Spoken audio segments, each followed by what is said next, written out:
Hi guys, I didn't really expect to do this video anytime soon because I didn't think this song would be coming out for quite a while, and I originally planned to do a proper video, fully edited and everything, but I thought instead of doing that I should just do a quick video just to get my thoughts about this new Blink-182 song. So I think I've mentioned it quite a few times on this channel, but Blink-182 are my favourite band ever, so I've been really excited for their new album. But the problem is I've been very, very sceptical about it because, of course, Tom DeLonge left the band last year, or according to him, he's still in the band, but he's not in the band.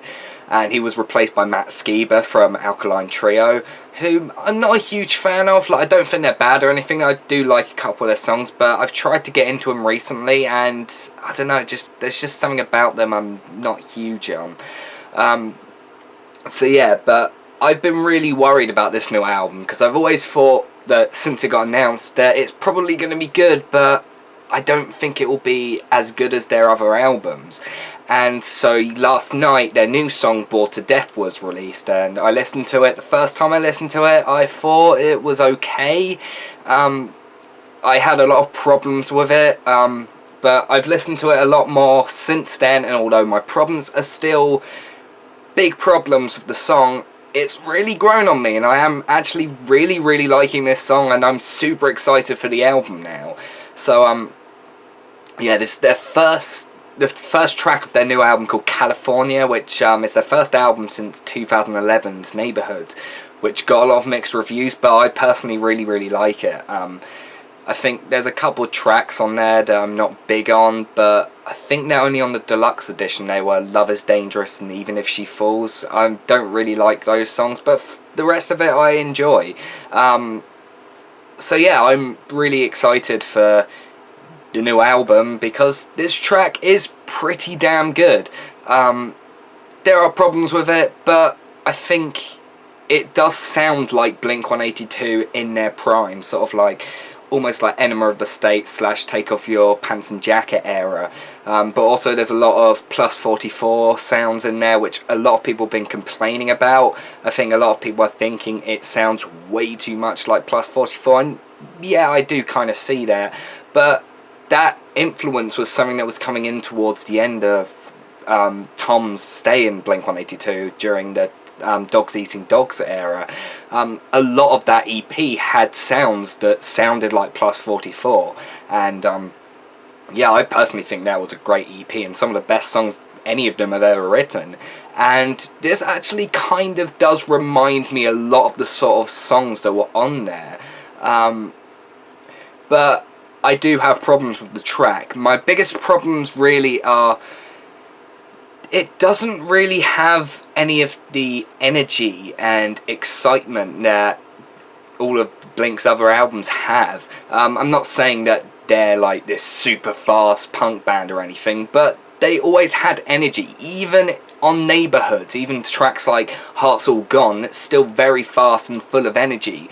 And yeah, there are energetic parts in this track, especially from Travis Barker on the drums. Like his drum solo towards the end is really, really good. But for the most part, it just kind of seems like your average mid-tempo pop-punk song, at least in how it sounds like, and that's really, really disappointing. Also, Blink-182 have always had really, really solid guitar riffs.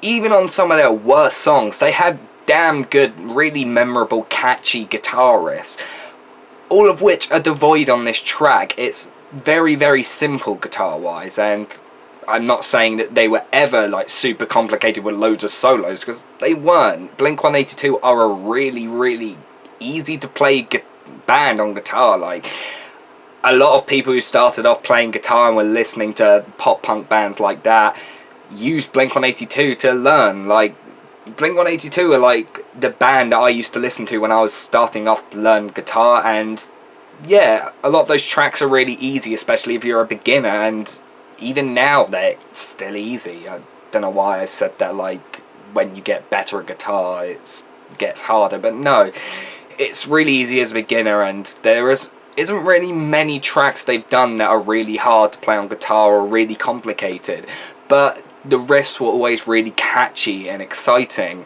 and there aren't really any riffs on this track that are like that. Nothing really that memorable. For the most part, it's just chords, just power chords throughout the track, which just is kind of boring, to be honest. Yeah, there's the clean bit at the beginning, but even that isn't like super interesting or memorable at all.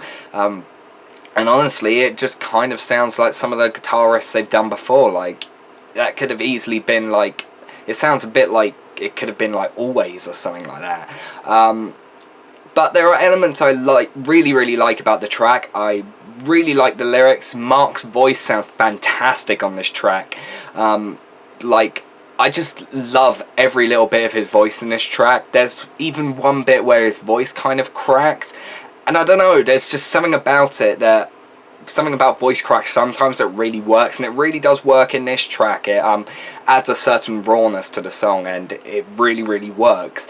Matt Skiba's backing vocals, although they're not really easy to distinguish, because they sound very similar. They have very similar vocal ranges, very low vocals. So yeah, it's not hard to distinguish them, but I mean, they're still really good. The melodies in the track are really good, and yeah, it's catchy. I wouldn't say the first time I listened to it I heard it once and instantly had it stuck in my head like I did with a lot of Blink's earlier songs, but it definitely, after a few listens, has really got lodged in my head, and it's just pretty much been playing in my head on repeat. I think I've listened to it about 6 or 7 times now, and yeah, even when I'm not listening to it, it's still playing in my head. So yeah, it's catchy. It definitely sounds like Blink-182, and that is a really good thing. I think a lot of the track, they also did try and make it sound like classic Blink-182 on purpose. Like, there's sort of homages to them. Like, the opening drums, they have the flanger or phaser, I can't remember which one, I think it's phaser actually.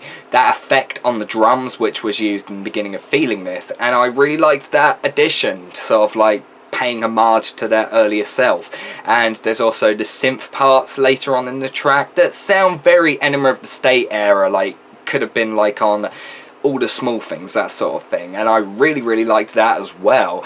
And the vocal melodies towards the end, like the OO parts, they really work as well, how it comes out in the end of the track, because that is something that Blink did a lot. It does sound a little bit weird with it not being Tom, but I think, honestly, that could be something I could get used to. I think it, not something I could, I think it is something I will get used to. Yeah, it's really sad Tom's not in it anymore, and I do kind of think that them carrying on the Blink name is kind of just cash grabbing in a way, but you know what, I can live with it if the album is good, and from what I've heard from this track, I think it will be good. And they actually did debut a new song on K-Rock, the American radio station, which is a 16-second song, which is not like something like, it's not like one of the best songs they've ever done. It's one of the jokey songs that they used to do, sort of like Happy Holidays You Bastard, from those sort of songs from Take Off Your Pants and Jacket. It's called We Built This Pool, I believe, and it's just a stupid 16-second joke song, and I'm really glad that they're going back and doing things like that on this new album. So yeah, I don't think this song's perfect at all. It has problems, but I really like it. The first time I listened to it, I wasn't big on it, and I actually put things on Twitter saying about how disappointed I was. But it's grown on me. I'm really liking it now. I've been listening to it a lot today. So yeah, I'm super excited for the album. It comes out July 1st, so yeah, only a couple months now, so it's an exciting time for music, I guess. There's a lot of albums coming out over the next few months that I'm super hyped for, so I cannot wait for this album, and there's definitely going to be a review of it, whether it's just a short review or a proper, like, 40-minute-ish review. Probably not that long, but sort of like what I did with Tom DeLonge's solo album and All Time Low's Future Hearts. But I'll probably only do that if the album's super disappointing or super amazing, which I don't know, I don't think it will be either of them. I think it's just going to be good, but who knows, maybe it will be amazing or really bad, but honestly I doubt it will be really bad. So yeah, I don't really know what else there is to say. I've been rambling quite a long time actually. This went on for longer than I was expecting. So if you're a Blink-182 fan, definitely check out this track. If you're a fan of pop punk, actually check out this track because it is pretty good. I don't really know what else there is to say, so yeah, thanks for watching guys, and I'll see you next time.